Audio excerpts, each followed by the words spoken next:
Okay, this is my last video for this section. It's just another example of using the division algorithm.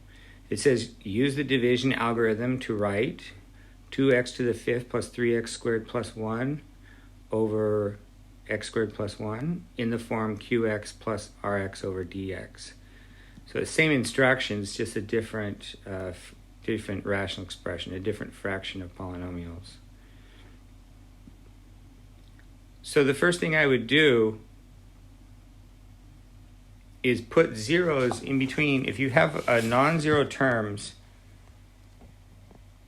in either polynomial, you want to fill in all the intermediate powers of x, if there are any intermediate ones. The previous example didn't have any. It went 2, 1, constant, right? This has 5, then it jumps down to 2, and then it jumps down to the constant. So it's skipping the x term, it's skipping the x to the fourth term, the x cubed term. I want to put all of those in and just make it 0 times that.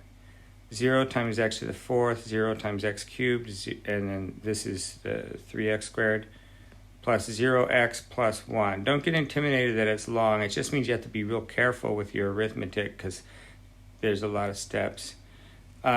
This here is the same. So the dividend and the divisor, you want to put in zeros, okay? And because this was x squared plus 1, right? So that it skipped the x, so I put in a 0x. So the powers decrease by 1 each time. Why do we do that? Because then when we do this division and we line them up here, these will line up. You'll have an x to the fifth, an x to the fourth, and x cubed term. When you're down here, you'll have an x to the fourth, x cubed, x squared, etc. And everything will just line up so you don't accidentally end up taking the x to the fifth term minus, or sorry, like that would be unlikely. The 3 to the x squared term, the x squared term minus the x to the fourth term or something, and accidentally subtracting the coefficients or something weird like that. It just makes things line up and work out nicely. Now I do the same thing I did on the last problem, 2x to the fifth over x squared. Remember, you subtract those exponents, so it'll be 2x cubed. So my number I need is 2x cubed. Now I want to put it above the x cubed, right? As long as you do that, you'll be cool. Now you take that 2x cubed and you're going to multiply it by all three of these, and you'll see that because there's a constant at the end, the last one will be right down below there. So 2x cubed times x squared is 2x to the fifth. If it wasn't, then you did it wrong. You have to go back and change it. Right? And then 2x cubed times 0x is 0x to the fourth. Right? So just keep the x's in there. Even though it's 0, it's really just 0, right? 0x to the fourth. And then 2x cubed times 1 is 2x cubed. See how the cubes line up? The fourths line up, the fifths line up. Every power of x will line up vertically. Now I have to subtract that. The whole thing. Okay? And you just get used to this. Used to distributing this minus. It just means that you're doing the opposite of each term. The first term you're going to get 0 because it's just a number minus itself. 2x to the fifth minus 2x to the fifth. This one you get 0 because they're both zeros. This one, it's minus 2x cubed. So 0 minus 2x cubed is negative 2x cubed. Right? Now, I need to have 3 terms. I don't write the initial 0 down. You could, but don't. I didn't write the initial 0 down. Any initial zeros you don't write down. And that's kind of like writing 100 00100. You know, in some circumstances you would do that. Like if you're sorting things on a computer and you have like 10,000 of them to keep things in the correct order. But we're not doing that here, okay? So just bring this is the first non-zero term when you do the subtraction. Now I need 3 of them because there's 3 things here. So now I just bring down 2. 1, 2. And if you don't bring down enough terms, you'll see you need another one when you go to subtract, and so then you can bring it down then. It doesn't matter so much. Okay, so I bring down these two.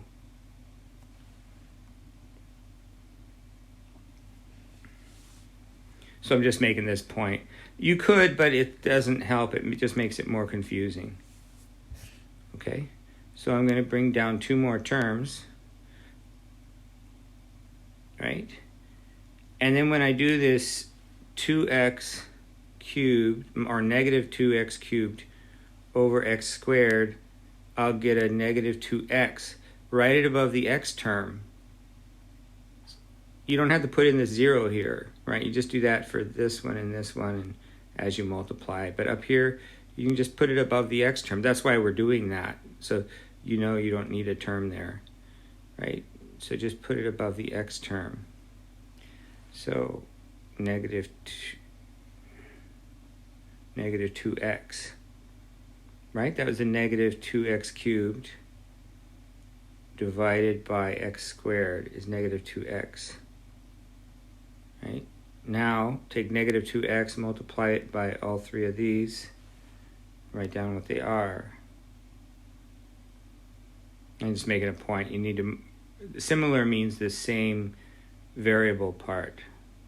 They're identical except for possibly the coefficient. So I just took the negative 2x and multiplied it by x squared. Oops. Right? Which gives me negative 2x cubed. These are identical. And then negative 2x times 0x is 0x squared. Then negative 2x times 1 is negative 2x. Parentheses, subtract. Okay. The first terms, as always, they're the same number and you're subtracting them, so you get 0, but you don't write initial zeros down. This is 3x squared minus 0x squared, that's 3x squared. And this is 0 minus, you have to always go over here, 0 minus a negative 2, so it's 0 plus 2x, so this is a 2x. Like that. And then I brought the 1 down because I wanted 3 terms here because there's 3 terms here. Okay. Now you take the leading term. Notice it's the same now, so this will be the last one because it'll give us a constant because these are the same degree. Remember, the remainder will be 1 degree less than, well, will be a degree less, well, will be a smaller degree than this one, which is smaller than 2. So 3x squared over x squared is 3, so that's plus 3. And write it above the 1, because it's a constant term, right? That's what tells you you're done with the division. 3, now you take the 3 times these 3 over here. 3x squared plus 0x plus 3. Write that down here. Parentheses, subtract. Number minus itself is 0. 2 minus 0, right? 0 is 2x. 2x minus 0 is 0x, 2x. 1 minus a 3 is negative 2. Be careful. Do it again. 1 minus 3, negative 2. Now notice we can't get 3 terms anymore. So anyway, we're done because we got down to the constant up here. So you can't go any further without getting fractions. So you just take your remainder and divide it by the original denominator, leaving the 0 out. So just look up here, right? So it's going to be 2 times x minus 2 over x squared plus 1. Add it on. So that's the polynomial part, and that's the fractional part. It's just a kind of informal way of saying that. Now I could factor out the 2 down here, but I don't need to because that'll give me an x minus 1, and neither 2 nor x minus 1 are factors of this. Remember, if that was an x squared minus 1, then it would reduce, so then I would factor the top and reduce it. But it's not. So that's my final answer on that.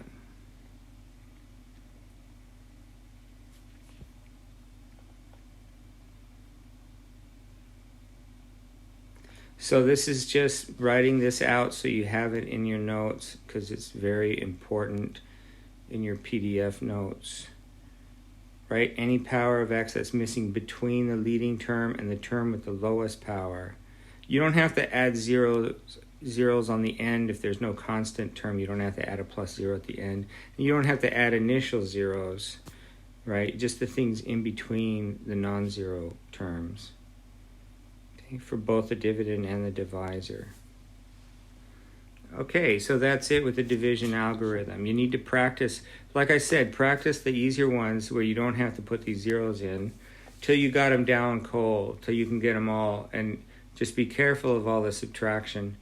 And then start doing some of these until you got these down. And you might want to try this specific one, or you might want to try a simpler one first.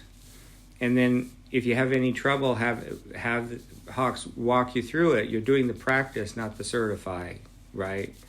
Have it and they'll walk you through the steps and see where you went wrong. Then put it aside and try to do the same exact problem again on your own without looking at anything. If you get stuck again, go back and look at their step by step and see where you went wrong. Think about it, understand it, start over from the beginning again. Okay, don't continue on from there. Start over from the beginning and go as far as you can. Just keep doing that till you can get all the way through with no problem. And if you do that on just a few problems, you'll see that you can do any of them easily and correctly. Okay, that's it for that section.